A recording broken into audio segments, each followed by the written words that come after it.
Are you thinking about negotiating your fees? Are your insurance company's fees so low that the only way you can see surviving is getting them to increase?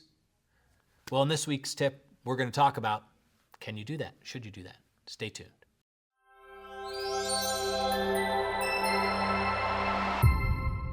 All right, so in this week's tip, we're going to talk about how to negotiate your fees. Okay, well, you're not going to like this answer. Short answer is you can't. Sorry, doesn't make any sense. And I know you're thinking, no, Jeff, there's companies out there. They can help me. They can do it. And yeah, they can. I think they can. But what are we talking about here? We're talking about a 25% increase on a fee that's been discounted 50%. So that's only a 12% increase, guys. Like if we think about it, like from your fee for service. So, okay, so let's back it all up. Should you negotiate fees? Step one, you need to have a fee schedule, like an accurate fee schedule, to know what your fee should be. What is the 80th percentile for your area, the 75th? There's many guides out there here at MG. I know we use the Wasserman guide, and it's updated, and it's all in a digital download for your zip code. You can find out exactly what the fee structure is, or price should be from the 50th percentile all the way to the 95th percentile. Most doctors will be priced somewhere in between 70 to 90. And service by service, they may change. You might be higher, you might be lower, but it's a good start. And you need that start. Because I'm going to tell you right now, most insurance companies don't negotiate. And when they do, it's kind of a joke.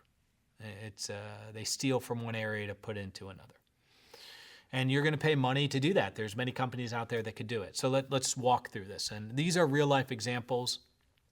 I was talking to a dentist in 2024, and it was a scratch practice, and they were negotiating with a major insurance. I'm not going to say who, but it's a big time insurance. So that it's negotiating, you should know we're taking a few right off the top, because there's a few that do not negotiate fees at all. You know who they are, right? Major players. So this is a big group, but it's not the biggest. But it's still a big group. It's within the industry, and they do negotiate fees. So if you want to look at how badly discounted are your fees, it's not hard. Take a list of your most common preventative, basic, and major services. So this is what I had from the doctor. They gave me this. They showed me what happened, right? It was actually fascinating. So they had a list of maybe about 20 procedures. And what they had was a column with the procedure name. Then they had a column with the UCR, the fee for service, scheduled rate. And then they had the offered insurance amount, and they totaled that column. And then they could see the discount. So from the total, you could see the discount. Instead of just taking one-offs, right? You're like, oh, that one's 20%, so it's not so bad. And this one's 50%, so it's, that's pretty bad. But we don't use that fee code very often. So that's okay, and you could do it that way. But just as a high level look, it's not bad to do it total, right? So what they had was a 48% discount. And we saw that it was, and maybe I could get the sheet in here. I can, show it to you. But the doctor was like, I can't do this. So they hired a negotiating company to fix the fees. And they came back and they're like, oh, look, we got the fees raised like 20 to 25% across the board.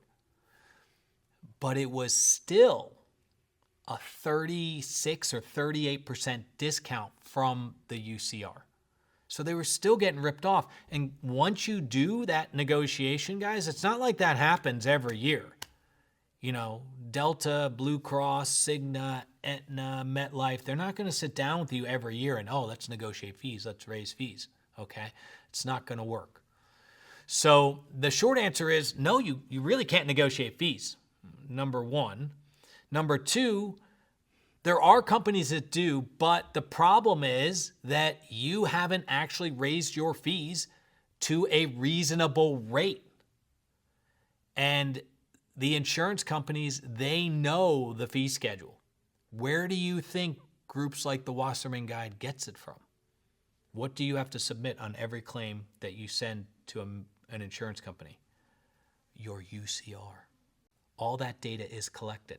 That's how they have the 50th to the 95th percentile. So, Dr. Smith, Dr. Jones, Dr. X, if you haven't raised your fees, but the company knows, that insurance company knows the 50th to the 90th, most times when I do this fee analysis with doctors, and I encourage you, I'll put the link below for a free insurance fee analysis. Like, let's get together. I'll walk you through it. They're below the 40th or 50th percentile. Like the private practice fee schedule's below. So the insurance company is like looking at this and going like, oh, give Dr. Smith an extra $3 on his exam. Shut him up. There's 12%.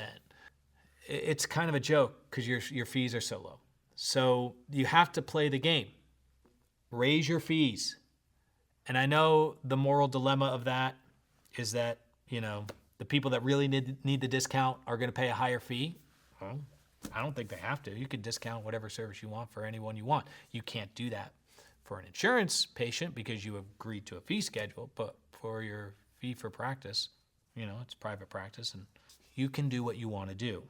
So that's your second problem. And number 3, your only real way to truly negotiate is you cannot bluff the insurance company. You cannot send them and talk to the rep and go, we're going to drop you if you don't do this. You know how many times I hear that a day? You have to actually want to get out. I found that when I wrote the letters to insurance companies was when I actually got a real response from them saying, hey, what do you need? What do you want? Not that I needed to negotiate because I was more than willing to get out, but it was interesting how when I was done bluffing, they actually wanted to come to the table. Not any of the two major carriers, you guys know who I'm talking about, won't do that.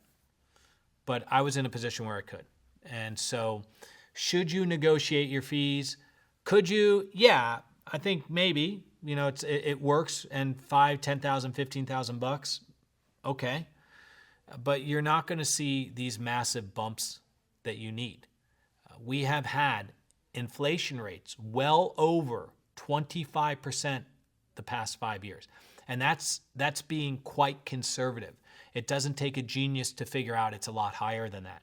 Just look at how much the cost of employment has gone up. Think about what you're paying your hygienist now versus what you were paying them in 2019. So we've seen massive increase in costs and we haven't seen rates move. You are not going to get a negotiation company to move it 25, 30, 40%. So, sorry, the answer is no. The best way to negotiate is to get out. And if you're serious about it and you need help and you don't know where to start, click that link below. We do a free insurance analysis. It's a lot easier than you think, and it's a lot less scary when you have the numbers and you have the data and you really see what you're risking. It's not as much as you think. So take advantage of it. I'd love to do it with you. All right, so that's my tip for this week. If you like that, smash that like button, the subscribe button, click that bell so you get tips in the future. Thanks for tuning in. See you next time.